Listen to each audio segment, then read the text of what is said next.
Hello everyone, কেমন আছেন সবাই? আমি ফ্যাশন ট্রেন্ডি কালেকশন থেকে বলছিলাম। আজকে আমি আপনাদেরকে কয়েকটা পিকে পলো টি শার্টগুলো দেখাবো।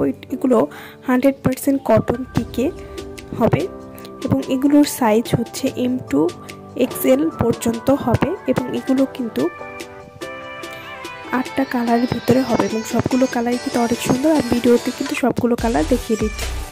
তো আপনাদের যার যেটা ভালো লাগবে এখান থেকে একটা স্ক্রিনশট নিয়ে ভিডিওর স্ক্রিনে যে নাম্বারটা দেওয়া আছে সেটা হচ্ছে আমাদের ইমো নাম্বার বা হোয়াটসঅ্যাপ নাম্বার, সেই নাম্বারে যোগাযোগ করে আপনারা অর্ডার করতে পারবেন।